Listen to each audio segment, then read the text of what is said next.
ఎలా ఎలా వాళ్ళ ఫ్యాన్స్ని ఎలా మనం బాధ్యతగా చూసుకుని ఎలా how we have to produce music అనేది. శివుడు వచ్చినప్పుడు అది సంథింగ్ డిఫరెంట్. అది తాండవం అనే పేరు కూడా యాడ్ చేసిన తర్వాత ఇంకా రిథమిక్గా ఎలా మోస్ట్ పర్క్యూషన్స్ అన్ని యూజ్ చేసి ఎలా కొత్తగా దీన్ని ప్రజెంట్ చేయాలనుకున్నాం. సినిమాకి మేజర్ స్ట్రెంగ్త్ ఈ సినిమాకి మా లిరిసిస్ట్స్.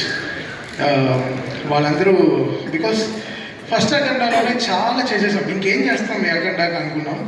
బట్ కళ్యాణ్ చక్రవర్తి గారు, నాగగురునాథ శర్మ గారు, కాశీల శ్యామ్ గారు, వీళ్ళందరూ నిజంగా చాలా చాలా కష్టపడి ఒక్కొక్క సీన్కి పాటలకి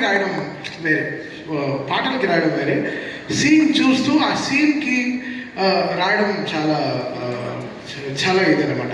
ఇట్స్ వెరీ టఫ్. అది మా టీంలో ఒక అమ్మాయి అద్వితీయ, 18 ఏళ్ళ దానికి. తనకి ఎక్కడి నుంచి అంత ఐడియాస్ వస్తుంది నాకు తెలీదు, అంత అద్భుతంగా లిరిక్స్ రాస్తుంది.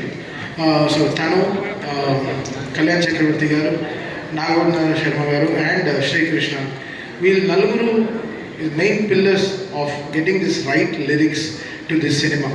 అంటే ఏ సీన్కిను మీరు సినిమా చూస్తే హనుమంతుడు శివుడు కలిపిన మంత్రాలు వెరీ రేర్, మనకు దొరకదు. అది చాలా దాన్ని క్రియేట్ చేశారు, దాన్ని లేనిది తెచ్చారు. అలాంటి మంత్రాల్ని కమర్షియల్ మ్యూజిక్లో ఫార్మాట్లో నేను ఇచ్చిన మీటర్లో రాయడం చాలా కష్టం. కొన్ని వర్డ్స్ లాంగ్గా ఉంటాయి, బట్ అది వాళ్ళు పదాలని కరెక్ట్గా కలిపి సేమ్ టైం ఎక్కడ అది రాంగ్గా రాకుండా అది ఎంతో బ్యూటిఫై చేశారు, ఎంతో దాన్ని ప్యూరిటీగా దాన్ని చూపించారు. So thanks to my all lyric writers. నిజంగా వాళ్ళు నిజంగా చాలా అంటే లాస్ట్ నేను ఒక 77 డేస్ జరిగింది బ్యాక్గ్రౌండ్ స్కోరు. సో ఈ 77 డేస్లో నాతో 24/7 వీళ్ళు నాతో ఉన్నారు. పిలిచినప్పుడల్లా ఇంకా అంబులెన్స్ లాగా వచ్చేసారు. సార్ రండి, రీల్ వచ్చింది, నెక్స్ట్ రీల్కి వెళ్తున్నాం, ఇప్పుడే ఇంటర్వ్యూలు అయింది. ఇంటర్వ్యూలో చేయడానికి ఒక 11 డేస్ పట్టింది. అంటే ఇంకా దేవుడు వచ్చినట్టు చేయాలంటే ఎలా చేయాలి? సో అది ఇట్స్ వెరీ టఫ్. దాన్ని ఊహించుకోవడమే చాలా టఫ్. 2 స్పీకర్కి ఓకే, థియేటర్లో మొత్తం ఒక 120 స్పీకర్స్ ఉంటుంది. ఆ స్పీకర్స్కి అంతా కరెక్ట్గా వాల్యూమ్ కరెక్ట్గా పంపించి కరెక్ట్గా చేయడం అనేది చాలా చాలా చాలా కష్టం. So Akhanda was something phenomenally was very tough to make music.